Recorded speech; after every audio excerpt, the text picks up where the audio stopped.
Hello friends, कल हमने अपना चैप्टर स्टार्ट किया बायोलॉजिकल क्लासिफिकेशन। बायोलॉजिकल क्लासिफिकेशन में हमने डिस्कस की different type of classification, 2 kingdom classification, 3 kingdom classification, 4 kingdom classification and 5 kingdom classification. और हमने देखा जो हमारे सिलेबस में मेन क्लासिफिकेशन दी हुई है वो है 5 किंगडम क्लासिफिकेशन। 5 किंगडम क्लासिफिकेशन हमने कल नोटिस किया, इसमें नंबर ऑफ कैरेक्टर्स लिए जा रहे हैं ऑर्गेनिजम्स को क्लासिफाई करने के लिए, और इसमें एवोल्यूशनरी हिस्ट्री का भी ध्यान रखा जा रहा है, फाइलोजेनी का भी ध्यान रखा जा रहा है। ऐसी क्लासिफिकेशन जिसमें number of characters are taken into consideration along with phylogeny, this type of classification is known as natural classification. अब आप इस क्लासिफिकेशन में भी देखोगे, ये पहले वाली जो 2, 3, 4 क्लासिफिकेशन सिस्टम्स हैं उनसे बेटर सिस्टम है, बट इसके भी कुछ ड्रॉबैक्स हैं। जैसे जो नॉन सेलुलर और ए सेलुलर फॉर्म्स हैं, वायरस हो गए, प्रियॉन्स हो गए, विरोइड्स हो गए और लाइकन्स हो गए, इन्हें कोई पोजीशन असाइन नहीं की गई है 5 किंगडम सिस्टम ऑफ क्लासिफिकेशन में। तो ये इसकी एक ड्रॉबैक होगी, इन एंटिटीज को अपने सिस्टम में प्लेस ना कर पाना। It is the major drawback of 5 kingdom system of classification. तो अब हम देखेंगे इसके बाद 6 kingdom system of classification. Scientist है कार्ल वोस। जो कार्ल वोस हैं, इन्होंने दी 6 किंगडम सिस्टम ऑफ क्लासिफिकेशन। अब जो 6 किंगडम क्लासिफिकेशन है, इसमें आप एक चीज नोटिस करोगे, हमने नोटिस किया 7 obligate categories, K, P, C ऑफ गस, kingdom, phylum, class, order, family, genus, species. अब 6 किंगडम क्लासिफिकेशन में क्या किया गया, किंगडम से बड़ी एक कैटेगरी बनाई गई and this category is known as domain. और जितने भी सेलुलर फॉर्म्स हैं लाइफ के, सेलुलर फॉर्म्स मतलब इस सिस्टम में भी आपको वायरसेस की कोई प्लेस नजर नहीं आएगी, क्योंकि ये ए सेलुलर और नॉन सेलुलर हैं। जितने भी सेलुलर फॉर्म्स हैं उन्हें मेनली 3 डोमेन्स में डिवाइड किया गया। All cellular forms are divided into 3 domains. इनमें एक डोमेन बनाया गया आर्किया, दूसरा डोमेन बनाया गया बैक्टीरिया, तीसरा डोमेन बनाया गया यूकैरिया।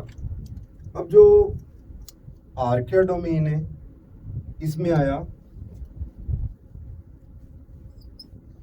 किंगडम आर्के बैक्टीरिया, और बैक्टीरिया में बैक्टीरिया जो डोमेन है इसमें आया किंगडम यू बैक्टीरिया, और जो यूकैरिया डोमेन है इसमें आया kingdom Protista, kingdom Fungi, kingdom Plantae and kingdom animalia. अब बेसिकली हम बात करते हैं, जब भी हम ग्रुपिंग कर रहे हैं ऑर्गेनिजम्स की, तो उस ग्रुपिंग के लिए हम कोई ना कोई बेस या बेसिस लेते हैं। तो सिमिलर वे में जो कार्ल वोस हैं, उन्होंने अपनी 6 किंगडम सिस्टम ऑफ क्लासिफिकेशन के लिए जो बेस लिया वो लिया 16s राइबोसोमल आरएनए जीन्स। जो ये 16s राइबोसोमल आरएनए जीन्स हैं, इसके बेसिस पे, इसकी सीक्वेंसिंग के बेसिस पे उन्होंने बेसिकली जो ऑर्गेनिजम्स हैं इन्हें 6 किंगडम सिस्टम ऑफ क्लासिफिकेशन में डिवाइड कर दिया। Kingdom archaebacteria, kingdom eubacteria, kingdom Protista, kingdom Fungi, kingdom Plantae and kingdom Animalia. देखो 6 हो गए ना।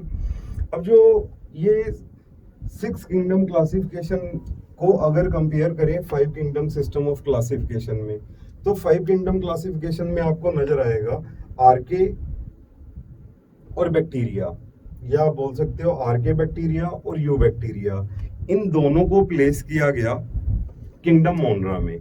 लेकिन इस 6 किंगडम क्लासिफिकेशन में जो आर्के बैक्टीरिया है इसे अलग किंगडम बना दिया गया है, मतलब किंगडम मोनरा से बाहर निकाल दिया गया है, और यू बैक्टीरिया का एक अलग किंगडम बना दिया गया है। अब इसका बेस हमने बोला एक पर्टिकुलर राइबोसोमल आरएनए जीन्स लिए, जिसे हम बोलते हैं 16s राइबोसोमल आरएनए जीन्स। अब हम इसकी थोड़ी सी डिटेल में जाएंगे। बड़ी मजेदार डिटेल है। तो जो हमने बेसिक्स में डिस्कस किया था उसी की कंटिन्यूएशन से ये पार्ट है जो कनेक्ट हो जाएगा।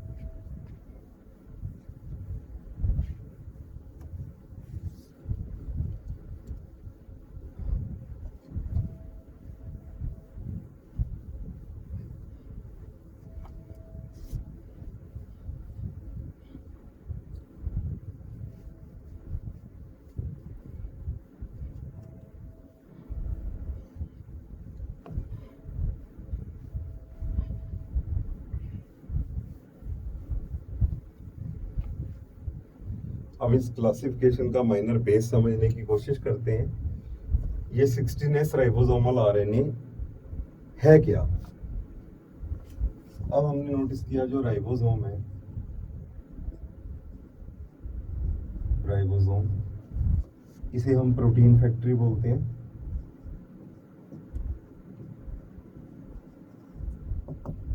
जो ये प्रोटीन फैक्ट्री है राइबोसोम, ये मेम्ब्रेनलेस ऑर्गेनेली है, इस पे कोई मेम्ब्रेन प्रेजेंट नहीं है और इसके 2 सब यूनिट्स होते हैं।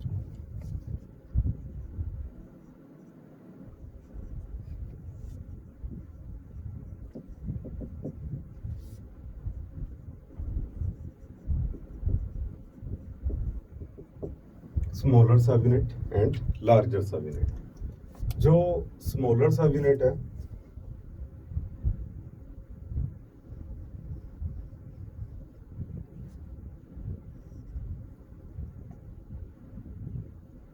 इसमें एक आरएनए बड़ा होता है, 16S,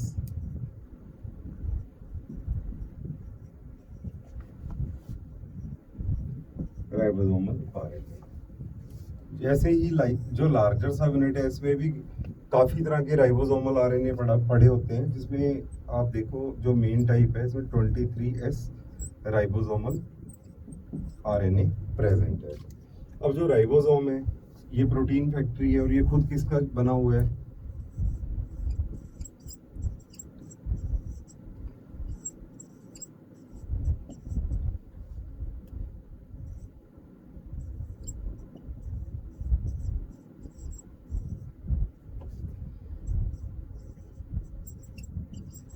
ये खुद बना हुआ है राइबोसोमल आरएनए का और राइबोसोमल प्रोटीन्स का। अब ये जो रेड कलर की स्ट्रक्चर्स हैं ये हम मान लेते हैं ये प्रोटीन्स है।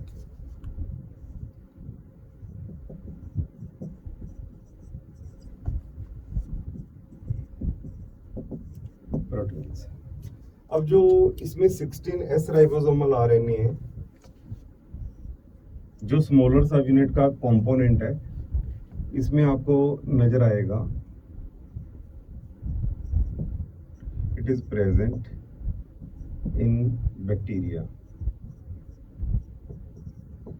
और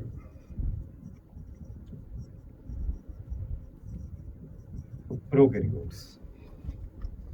तो ये जो 16S राइबोसोमल आरएनए है जो बैक्टीरिया या प्रोकैरियोट्स के स्मॉलर सब यूनिट का कंपोनेंट है, ये हाईली कंजर्व्ड आरएनए है।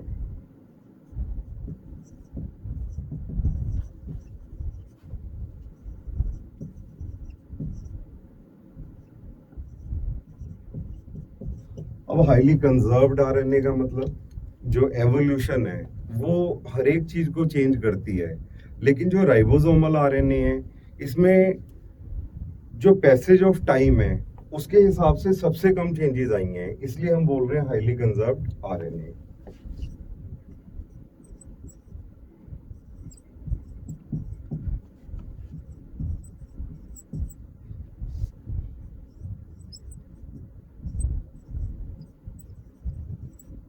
लीस्ट एवोल्यूशन और चेंजेस।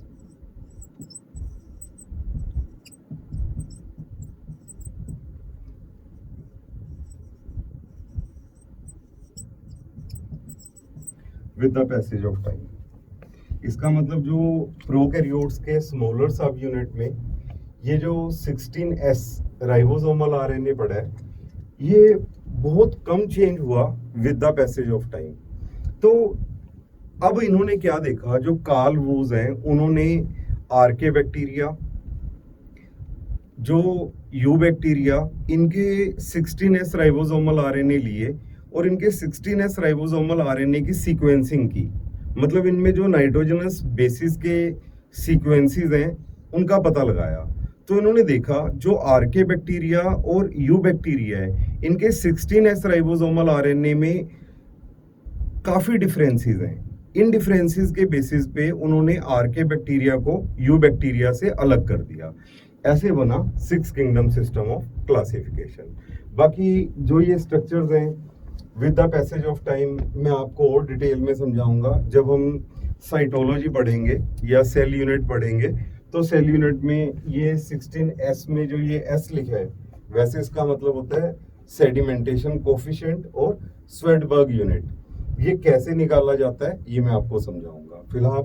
फिलहाल आप इतना समझिए, जो 6 किंगडम सिस्टम ऑफ क्लासिफिकेशन है उसमें जो आरके बैक्टीरिया है उसे अलग क्यों किया गया यू बैक्टीरिया से, क्योंकि उसका जो 16S राइबोसोमल आरएनए है उसके सीक्वेंस में काफी डिफरेंस है जो यू बैक्टीरिया है उससे। That's why archaebacteria is separated from eubacteria. In this way 6 kingdom system of classification is formed. और सेकंड नंबर पे, अब जब भी आप कोई नया बैक्टीरिया डिस्कवर करते हो तो बेसिकली उसमें क्या किया जाता है, जो उस बैक्टीरिया में 16S राइबोसोमल आरएनए है, वो 16S राइबोसोमल आरएनए को की सीक्वेंसिंग की जाती है। सीक्वेंसिंग का मतलब उसमें जो नाइट्रोजनस बेसिस का सीक्वेंस है उसका पता लगाया जाता है। उसे पता लगाने के बाद वो सीक्वेंस जो एग्जिस्टिंग बैक्टीरियाज या आरके बैक्टीरियाज हैं उनके साथ जिसका वो रिजेंबल करता है तो उस ग्रुप में उसे प्लेस कर दिया जाता है। इस वे में यूज की गई क्लासिफिकेशन का बेस यूज किया गया 16S राइबोसोमल आरएनए। बाकी जेनेटिक्स में मैं इसकी डिटेल और बताऊंगा आपको, फिलहाल आप इसके बारे में सिर्फ इतना समझिए। तो आई थिंक आपको 6 किंगडम सिस्टम ऑफ क्लासिफिकेशन थोड़ा समझ आ गया। अब ये जो 6 किंगडम क्लासिफिकेशन है, इस सिस्टम में आपको और करेक्टर्स भी नजर आएंगे और क्राइटेरियाज भी नजर आएंगे क्लासिफिकेशन के।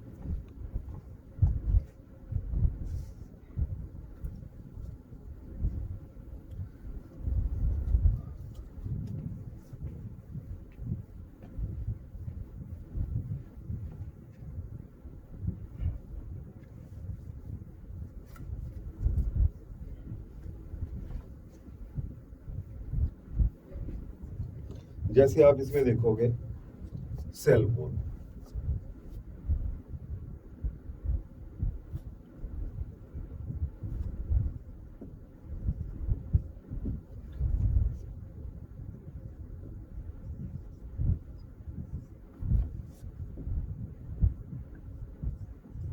other criteria taken by Carl Woese.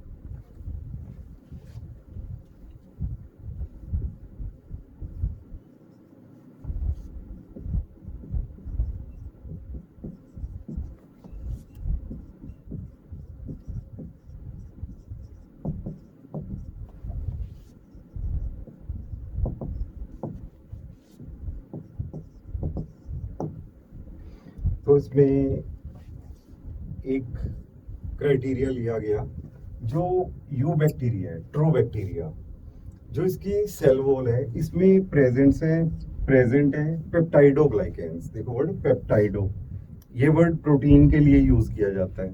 ग्लाइकेंस, ये वर्ड कार्बोहाइड्रेट्स के लिए यूज किया जाता है। मतलब ये एक पर्टिकुलर तरह की कार्बोहाइड्रेट्स और प्रोटीन्स हैं जो प्रेजेंट है यू बैक्टीरिया की सेल वॉल में। जबकि आरके बैक्टीरिया जो इसकी जो सेल वॉल है इसमें जो मटेरियल पड़ा है ये सूडोम्यूरिन्स।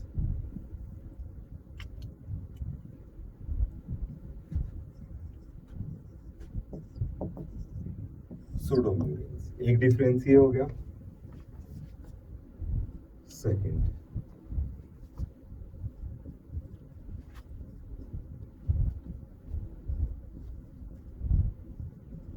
जो आर्के बैक्टीरिया है, archaebacteria cell membrane,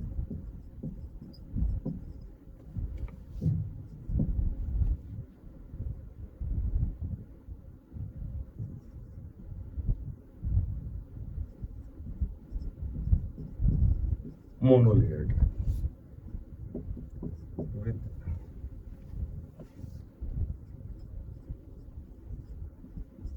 branched chain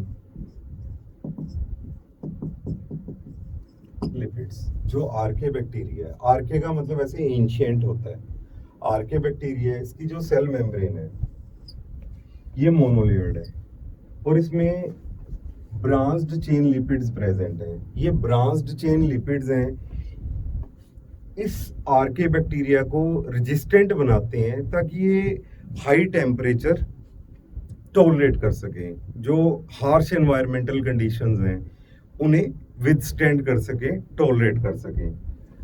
तो जो वेरएज जो सेल मेम्ब्रेन है, cell membrane of eubacteria is lipid bilayer. जो हमारा सेल है या यूबैक्टीरिया का सेल है, इसमें जो सेल मेम्ब्रेन प्रेजेंट है वो बेसिकली लिपिड बाइलेयर है, बट आर्के बैक्टीरिया की जो सेल मेम्ब्रेन है वो मोनोलेयर्ड है और साथ में इसमें ब्रांच्ड चेन लिपिड्स प्रेजेंट हैं। और ये जो ब्रांच्ड चेन लिपिड्स हैं इन्हें रेजिस्टेंट बनाते हैं ताकि ये विदस्टैंड कर सकें हाई एसिडिटी और हाई टेम्परेचर और हार्श एनवायरमेंटल कंडीशंस। तो इस केस में हम देख रहे हैं, जैसे मान के चलो ये एक सेल है, जब भी हम सेल बनाते हैं तो सेल की ये बाउंड्री बनाते हैं ना, this boundary is actually cell membrane. ये वो स्ट्रक्चर है जैसे हमारी बॉडी में स्किन है, जो हमारी स्किन है वो इंटीरियर को, जो अंदर वाला मटेरियल है इंटीरियर, उसे एक्सटीरियर से अलग कर रही है। सिमिलर वे में आप देखोगे जो सेल की मेम्ब्रेन है ये इसके इंटीरियर को इसके एक्सटीरियर से अलग कर रही है। तो उस केस में जो ये प्लाज्मा मेम्ब्रेन है,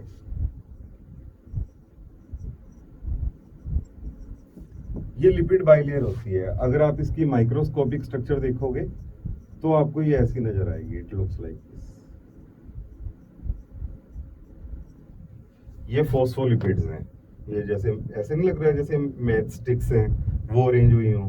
तो ये जो स्पेशल टाइप का लिपिड है जिसे हम फॉस्फोलिपिड बोलते हैं, देखो इसकी बाइलेयर बनी हुई है ना, एक यहाँ पे पड़ा है एक यहाँ पे पड़ा है। तो but in case of archaebacteria it is monolayer, ये सिंगल लेयर है। इसमें आर्के बैक्टीरिया में ऐसे पड़ी है, this is the basic difference. तो लो जी, ये कुछ क्राइटेरिया जो कार्ल वूज ने 16S राइबोसोमल आरएनए की जीन सीक्वेंसिंग के अलावा लिए थे, हमने वो डिस्कस किए। बस इसे इतनी ज़्यादा डिटेल में नहीं पढ़ना, हमें इंट्रोडक्शन पढ़नी है हर एक सिस्टम की। थोड़े थोड़े सिस्टम दिए हुए हैं और इनकी डिटेल पढ़नी है, लेकिन जो मेजर डिटेल है वो है 5 किंगडम सिस्टम ऑफ क्लासिफिकेशन की। तो इस केस में हम बात कर रहे हैं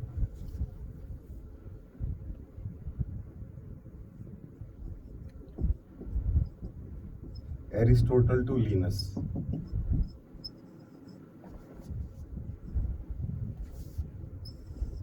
जो इनका सिस्टम ऑफ क्लासिफिकेशन था,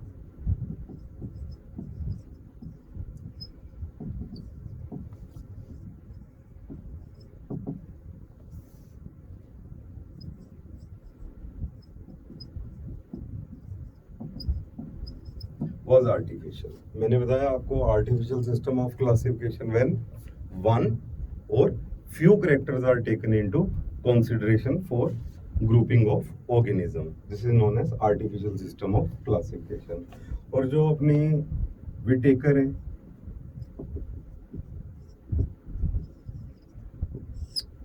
जो इनका सिस्टम है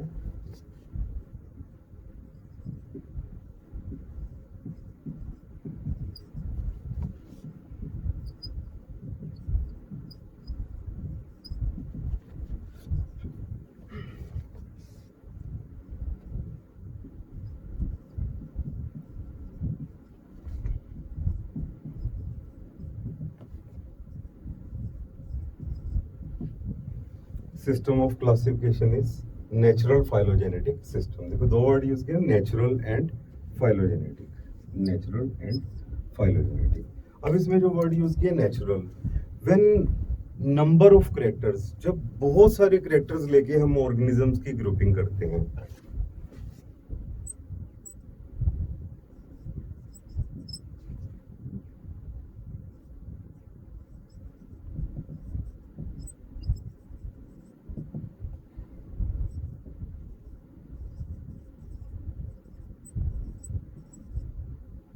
नंबर,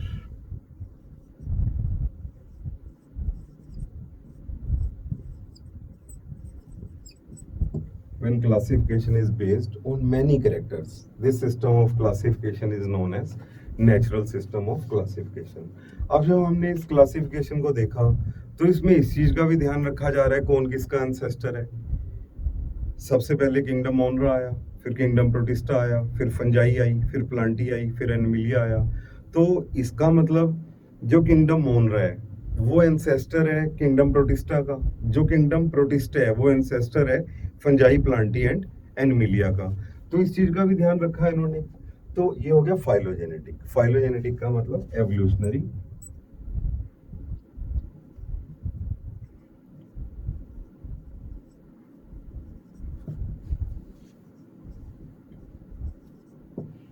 एवोल्यूशनरी हिस्ट्री को भी एंटरटेन करके चलने वाला, कौन प्रिमिटिव है, कौन एडवांस है, कौन किससे बना है, इस चीज को भी एंटरटेन किया गया है। इसे इसलिए बोलते हैं natural phylogenetic system of classification. देखिए एक सिस्टम ऑफ क्लासिफिकेशन हो गया आर्टिफिशियल, जिसमें हमने एरिस्टोटल से लेके लीनियस का सिस्टम देखा।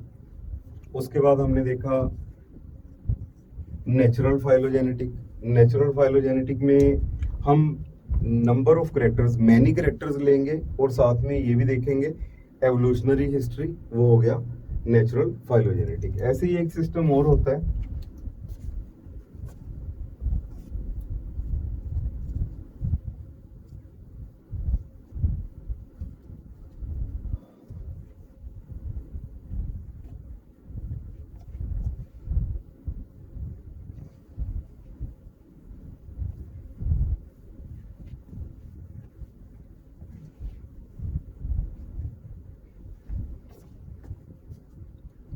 है third natural formal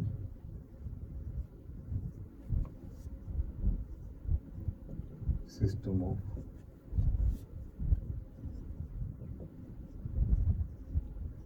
classification. Natural formal, देखो ये नेचुरल फाइलोजेनेटिक है ना, यहाँ पे लगा है natural formal system of classification.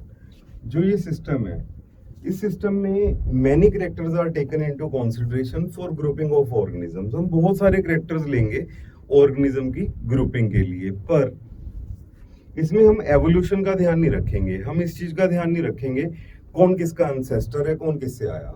ये हो गया natural formal.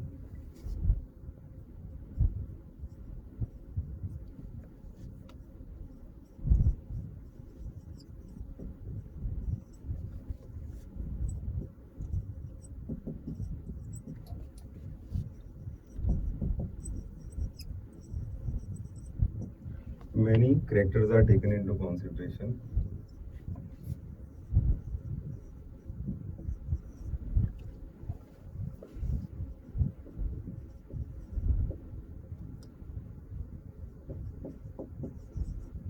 characters are taken into consideration for grouping of organisms.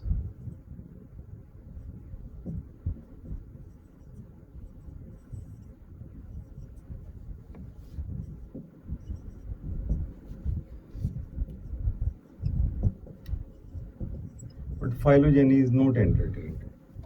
इसका मतलब तीन सिस्टम हो गए मेनली, आर्टिफिशियल वन और few characters, natural formal many characters are taken into consideration, mostly morphological characters, but phylogeny is not entertained. natural phylogenetic, many characters are taken into consideration along with their evolutionary history. इसका मतलब सबसे बढ़िया system तो यही हुआ। तो natural formal system of classification की आप एग्जांपल ले सकते हो।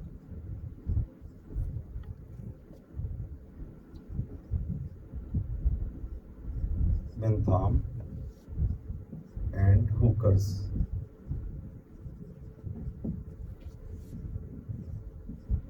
system of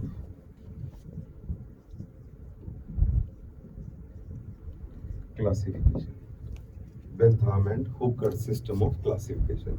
हमने पढ़ा था ना बोटेनिकल गार्डन्स, ऐसे फिजिकल एरियाज, ऐसे ट्रैक्स जहाँ पे हम प्लांट्स की ग्रुपिंग करते हैं ताकि हम लाइव प्लांट्स के कैरेक्टर्स को, उनके हैबिटेट को स्टडी कर सकें। तो इंडिया में जो आज भी बोटेनिकल गार्डन्स बनाए जाते हैं तो वो Bentham and Hooker system of classification के बेसिस पे बनाए जाते हैं, और इनका जो सिस्टम है वो नेचुरल फॉर्मल है। मतलब many characters are taken into consideration but phylogeny is not entertained. अब जो इस सिस्टम है इसकी ड्रॉबैक क्या है? इसकी ड्रॉबैक यही हुई, ये फाइलोजेनी को एंटरटेन करके नहीं चल रहा। तो इस केस में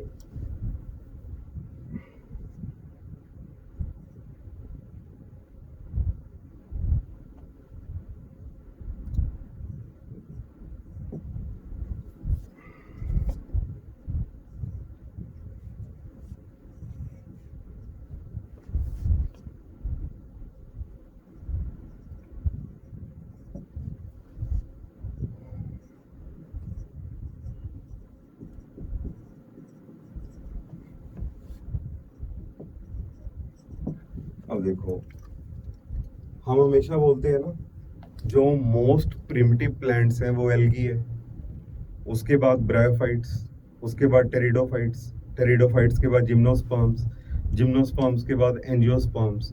तो ये ग्रुपिंग देखो आप, इस ग्रुपिंग में मोनोकोट्स और डाइकोट्स हैं, ये तो एंजियोस्पर्म्स आ गए, और जो जिम्नोस्पर्म्स हैं इन्हें इनके बीच में डाल दिया गया है। होना क्या चाहिए था, पहले जिम्नोस्पर्म्स आने चाहिए थे, फिर एंजियोस्पर्म्स आने चाहिए थे, लेकिन इन्होंने क्या किया, मोनोकोट्स और डाइकोट्स के बीच में रख दिए जिम्नोस्पर्म्स। उसका रीजन क्लियर है, क्योंकि ये एवोल्यूशन को, फाइलोजेनी को एंटरटेन करके नहीं चल रहे थे।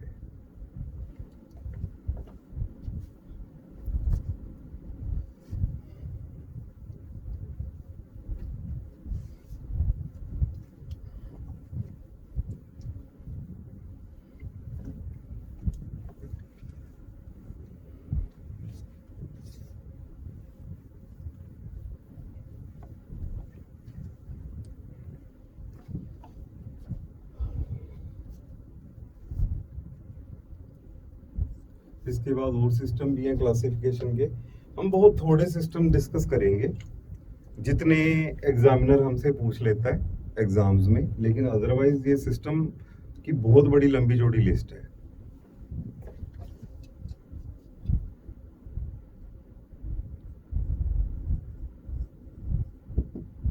फोनेटिक्स,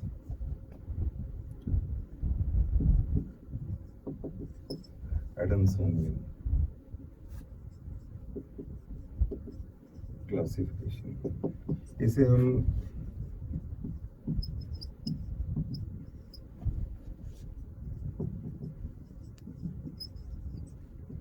न्यूमेरिकल टैक्सोनॉमी भी बोलते हैं।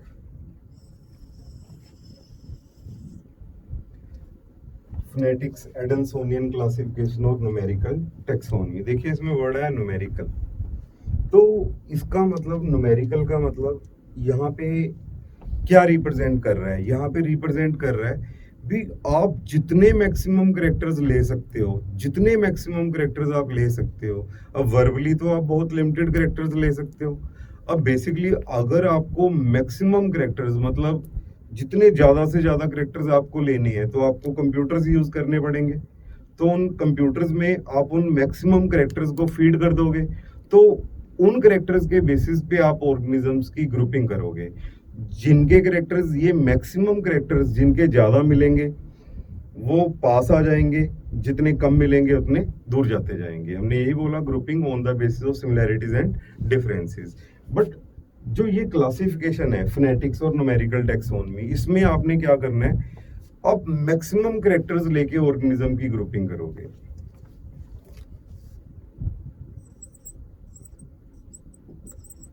मैक्सिमम कैरेक्टर्स और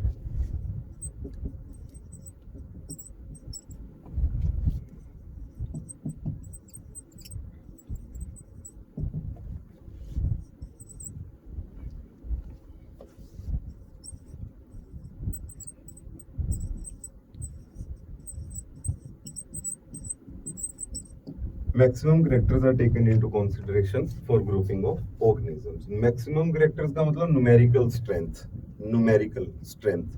जितने मैक्सिमम कैरेक्टर्स आप ले सकते हो उतने कैरेक्टर्स ले लो और ऑर्गेनिज्म की ग्रुपिंग कर लो। अब जब भी ग्रुपिंग की जाती है, जैसे मैंने विटेकर्स 5 जो किंगडम सिस्टम ऑफ क्लासिफिकेशन की बात की, तो उसमें मैंने बोला जो वो ऑर्गेनिजम्स हैं वो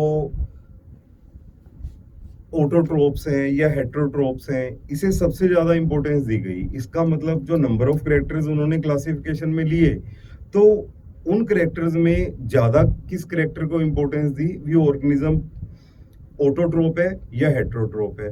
बट आपने इसमें मैक्सिमम कैरेक्टर्स लिए, बट आप किसी भी कैरेक्टर को ज्यादा इंपॉर्टेंस नहीं दोगे, सारे कैरेक्टर्स को इक्वल इंपॉर्टेंस दी जाएगी। Is this clear? अब मैं आपको एक बात और बताता हूँ, जो लिनस है, जो इनकी क्लासिफिकेशन है, ये तो आर्टिफिशियल थी, बहुत थोड़े कैरेक्टर्स लेके इन्होंने ऑर्गेनिजम्स की ग्रुपिंग की। ऐसे ही इन्होंने प्लांट्स की भी ग्रुपिंग की। जो लिनस है वो फ्लोरल कैरेक्टर्स को ज्यादा इंपॉर्टेंस देते थे in comparison to vegetative characters, है ना। तो इसका मतलब उन्होंने अगर फ्यू कैरेक्टर्स लिए भी, तो फ्यू कैरेक्टर्स में ज्यादा इंपॉर्टेंस किसे दी, फ्लोरल कैरेक्टर्स को, जो फ्लावर से रिलेटेड कैरेक्टर्स हैं उसे। और उसे भी ज्यादा इंपॉर्टेंस क्यों दी, क्योंकि जो फ्लोरल कैरेक्टर्स हैं वो कंजर्व्ड होते हैं। कंजर्व्ड होने का मतलब with the passage of time वो ज्यादा चेंज नहीं होते, लेकिन जो वेजिटेटिव कैरेक्टर्स हैं with the passage of time change होते हैं। फॉर एग्जांपल हम बात करते हैं कॉलीफ्लावर और कैबेज। जो आप कैबेज की बात करते हो, तो कैबेज एक बाइनियल प्लांट है। बाइनियल का मतलब एक ऐसा प्लांट जो 2 सीजन में अपना लाइफ साइकिल कंप्लीट करता है। एक सीजन में जो कैबेज है, बंद गोभी, जब आपके घर आती है, आप इसे एज अ वेजिटेबल ईट करते हो, तो वो उस टाइम अपनी वेजिटेटिव ग्रोथ पूरी कर रहा होता है। तो नेक्स्ट सीजन में जो ये बंद गोभी है, इसके लीव्स हैं, जो इसकी जो मॉर्फोलॉजिकल कैरेक्टर्स हैं, वेजिटेटिव मॉर्फोलॉजिकल कैरेक्टर्स, वो चेंज हो जाते हैं। बट दोनों सीजन में फ्लावर तो एक जैसा रहा। इसका मतलब जो फ्लोरल कैरेक्टर्स हैं वो ज्यादा बेटर है क्लासिफिकेशन के लिए। इसलिए लिनस हैं जो वो फ्लोरल कैरेक्टर्स को ज्यादा इंपॉर्टेंस देते थे। बट जो इन कंट्रास्ट न्यूमेरिकल टैक्सोनॉमी है, जिसमें आपने बहुत सारे कैरेक्टर्स लिए हैं, लेकिन आप किसी कैरेक्टर को ज्यादा इंपॉर्टेंस नहीं दोगे। All characters are equally important. This is Adansonian classification, numerical taxonomy और फोनेटिक्स। तो जी अब छोटी छोटी क्लासिफिकेशंस हमारे सामने आती जाएंगी। जैसे हम बोलेंगे कीमो टैक्सोनॉमी। कीमो का मतलब क्या होता है, हमने पहले भी पढ़ा। कीमोटेक्टिक, कीमोट्रोपिक। कीमो का मतलब केमिकल होता है। तो अलग अलग प्लांट्स में अलग अलग तरह के केमिकल्स पाए जाते हैं। अब जब हम इन केमिकल्स के बेसिस पे प्लांट्स की ग्रुपिंग कर देंगे या ऑर्गेनिजम्स की ग्रुपिंग कर देंगे, तो इसे हम कीमोटैक्सोनॉमी बोल देंगे।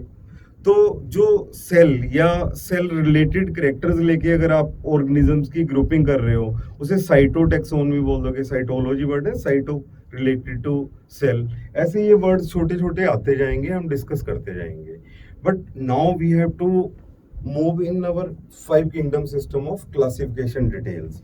अब हमें जाना है किंगडम मोनरा में, किंगडम प्रोटिस्टा में, किंगडम फंजाई में, किंगडम प्लांटी में। और ये तो होगी विटेकर की classification.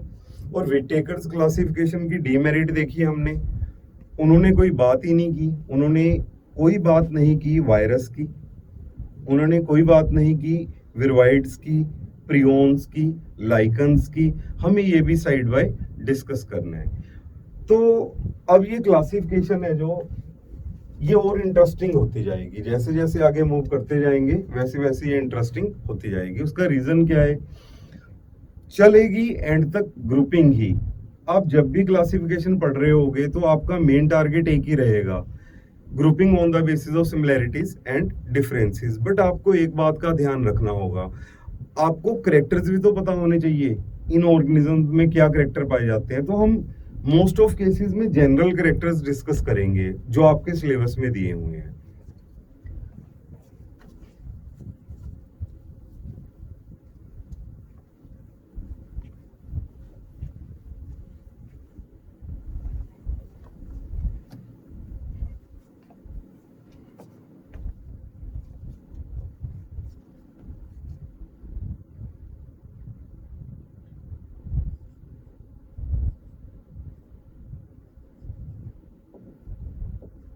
Details of 5 kingdom classification, इसमें हमने पढ़ना है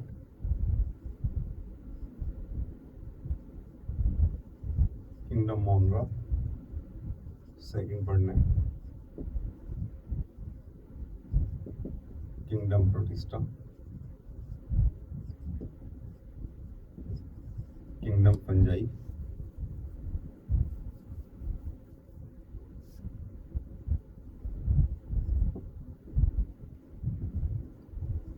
किंगडम प्लांटी,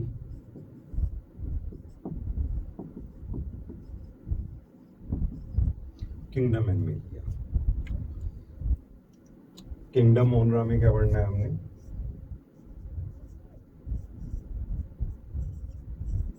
यूनिसेल्युलर,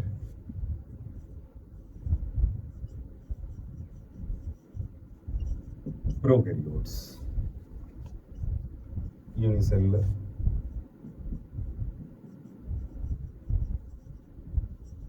यूकैरियोट्स।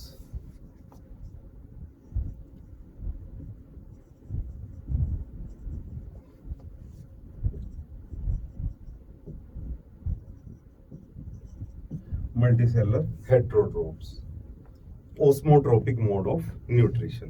पहले अपने एंजाइम्स एक्स्ट्रा सेलुलर सेल के बाहर रिलीज करेंगे, वो जो एंजाइम्स हैं सेल के बाहर जब आएंगे वो कॉम्प्लेक्स फूड को सिंपलर वन में ब्रेक करेंगे, तो वो सिंपल फॉर्म ऑफ फूड है उसे एब्जॉर्ब कर लिया जाएगा। इसे बोलते हैं ओस्मोट्रोपिक और absorptive mode of nutrition. Kingdom Plantae, multicellular, autotrophs.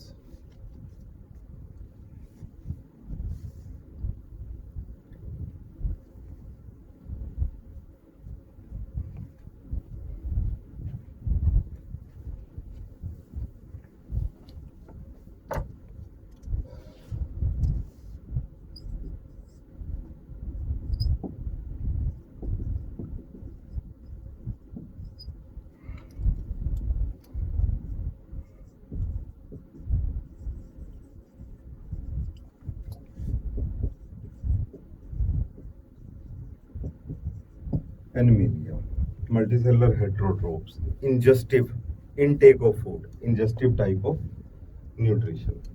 तो ये हो गई जी हमारे विटेकर्स क्लासिफिकेशन के हिसाब से 5 किंगडम्स जिनकी हमने डिटेल पढ़नी है।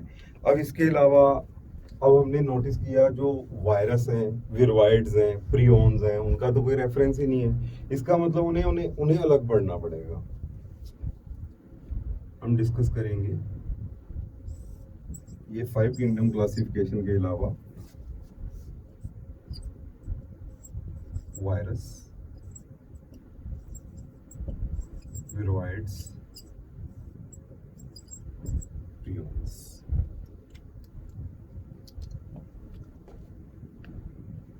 लो जी, ये अपना सिस्टम रहेगा अब कुछ दिन।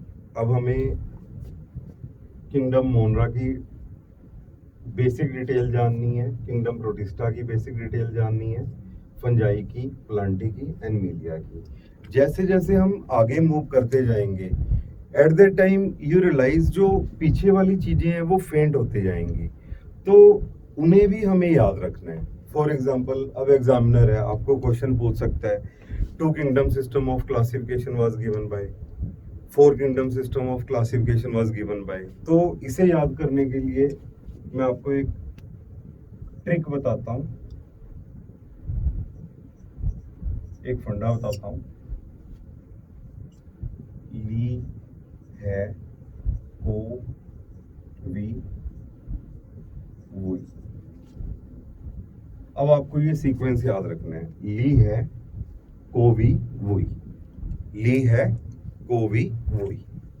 तो ये जो सीक्वेंस है, इसमें आप जो ली है इसके आगे लिखोगे 2, 3, 4, 5, 6।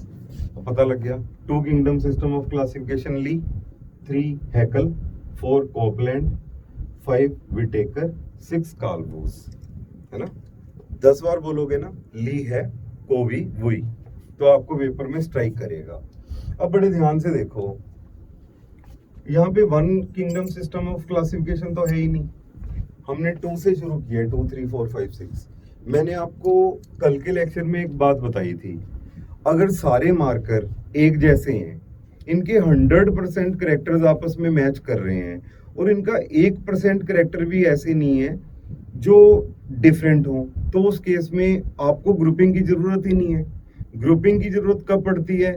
जब ऑर्गेनिजम्स में similarities as well as dissimilarities हैं। मान के चलिए एक क्लास है, एक क्लास में 100 स्टूडेंट्स हैं, और 100 के 100 स्टूडेंट्स 100% करेक्टर्स मैच करते हैं, उन 100 स्टूडेंट के 100% स्टूडेंट्स मैच करते हैं, मान लीजिए, अजम्पशन होगी ना ये। तो उस केस में अगर आपको किसी ने कहा इनकी क्लासिफिकेशन करो, तो आपको it is near to impossible, ये पॉसिबल ही नहीं है, क्योंकि इनमें डिफरेंसेस है ही नहीं, इनमें तो सिर्फ सिमिलैरिटीज ही हैं। और उस टाइम आप एक चीज और नोटिस करोगे, हमें ग्रुपिंग करने की जरूरत भी नहीं है, क्योंकि जो एक ऑर्गेनिज्म करेक्टर शो कर रहा है बाकी सारे भी वही शो कर रहे हैं, then there is no need of classification. Classification की जरूरत ही तब पड़ी जब सिमिलैरिटीज एंड डिफरेंसेस हैं। तो इसलिए 1 kingdom system of classification exist ही नहीं करता। जब आप सीधा रट रहे होते हो तो एग्जामिनर घुमा देता है, एग्जामिनर पेपर में क्वेश्चन डाल देता है 1 kingdom system of classification was given by, तो हम सोचना शुरू कर देते हैं 1 kingdom system of classification was given by, यार ये कौन था, मुझे याद नहीं आ रहा, पता नहीं, मैंने पढ़ा नहीं। अगर आपने कॉन्सेप्चुअली चीजों को समझाया तो आप सोचेंगे 1 किंगडम सिस्टम क्लासिफिकेशन तो होता ही नहीं, क्योंकि उसकी कोई जरूरत ही नहीं है। Is this clear? 2, 3, 4, 5, 6 ली है, को, वी, वुई। इतना डिस्कस करते हैं, बाकी अगले लेक्चर में देखते हैं।